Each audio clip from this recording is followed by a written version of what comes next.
Welcome to the Deep Dive. We're here to unpack complex information and get you informed fast. Today, we're diving into something really critical from your sources, community support, specifically how structured, sober living homes are becoming, well, essential partners in recovery, especially for individuals involved with the justice system. Our goal here, our mission, is to pull out the key insights from these materials for you.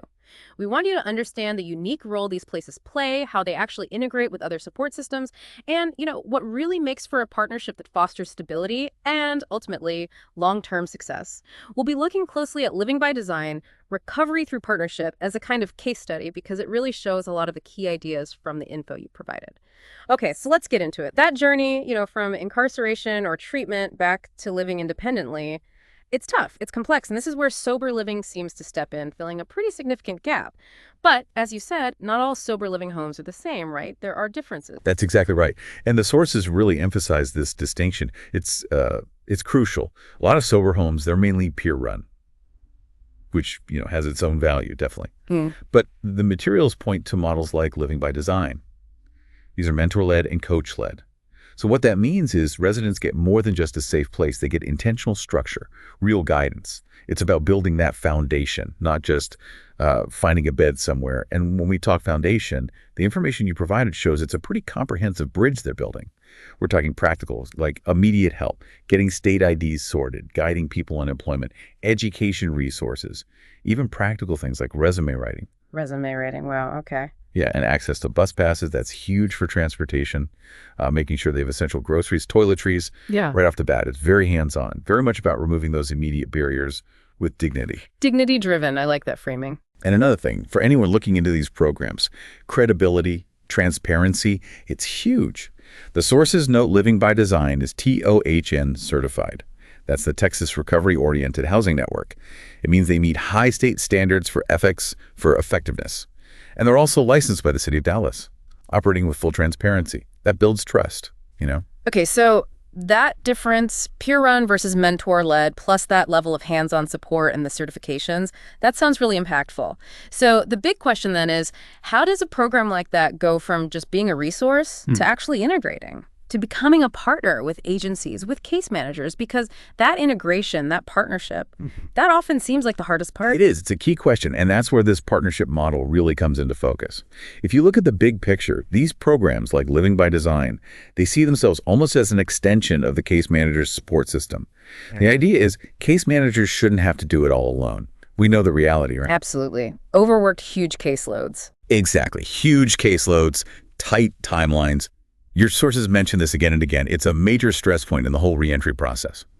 So the solution demonstrated by this model is really about clear, proactive coordination right from the very beginning, making that transition smooth. And this is where you see the dedicated support. Like they focus on getting specific critical info up front for those first, say, 5 to 7 days. The first week, basically. Yeah, exactly. Things like, are there upcoming court dates, doctor's appointments, any really urgent needs? Having that foresight lets them provide immediate, tailored support. It helps prevent crises before they even happen. That makes a lot of sense. Being proactive. Totally.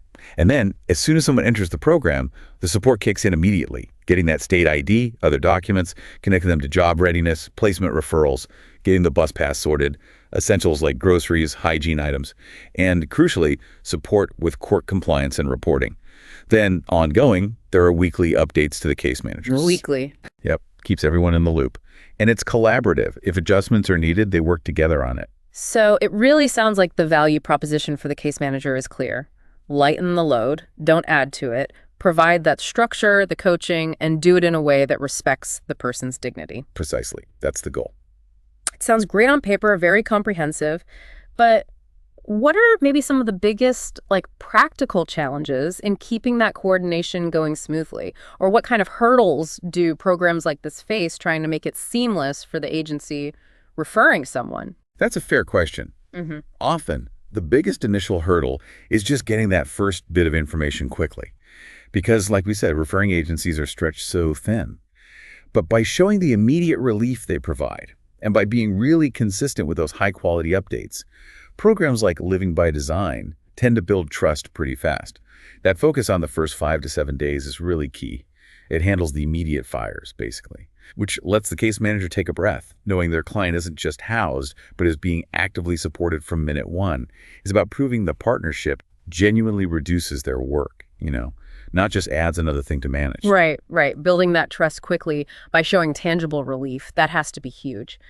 Okay, let's shift gears slightly. Who is this kind of structured, partnered environment best suited for? Who's the ideal resident? Who really thrives here? Well, the sources indicate these programs often specialize in helping men who are in early recovery, and many of them are justice involved or have been recently released. When you say justice involved, you mean people navigating the legal system or coming out of incarceration. Exactly. That focus lets them tailor the support really effectively to those specific needs. So the ideal resident is someone who genuinely needs that safe, structured housing, someone who needs help finding stable work, maybe needs support getting their ID, figuring out benefits, or making sure they're complying with court requirements. If someone comes in with those kinds of needs, it's usually a really good match for what the program offers. Makes sense. Tailored support. And there's a practical benefit that sometimes gets overlooked. Speed, efficiency.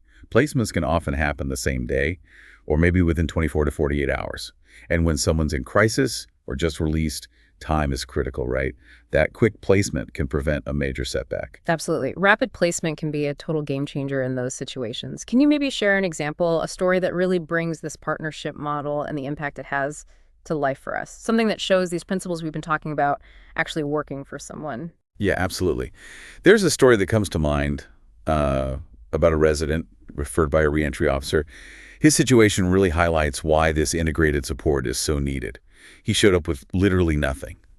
No ID, no job prospects, no support system at all. Starting from scratch. Wow. Ground zero. Pretty much. But here's what that partnership made possible. Within just 2 weeks, he had a temporary job. He had a bus pass so he could get around. He had new clothes. They even helped him get his Medicaid card sorted out. That's incredibly fast progress. It really is. And then, fast forward just 90 days, that temporary job, it became full-time employment. He'd started a savings account. And what's really amazing, he was already starting to mentor some of the newer guys in the house, paying it forward. In 90 days, from nothing to mentoring others. Yeah. It's a powerful transformation, and it's a direct result, truly, of that effective partnership between the referring agency and the sober living program working together. It just underscores, it's so much more than just putting a roof over someone's head.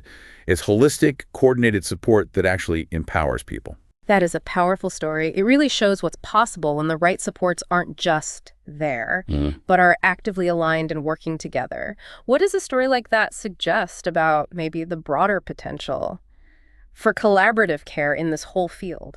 I think it tells us that success isn't solely about willpower, right? It's about building a whole supportive ecosystem around a person. It really highlights the power of intervening early, providing that comprehensive practical help, and keeping those lines of communication wide open. When agencies truly collaborate, they create a much stronger safety net, and maybe more importantly, a stronger springboard for people to rebuild their lives.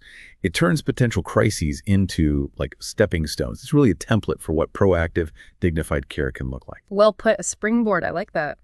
Okay, so if this sounds like the kind of housing partner you or your agency might need, let's talk about next steps. How can people engage? Yeah, absolutely.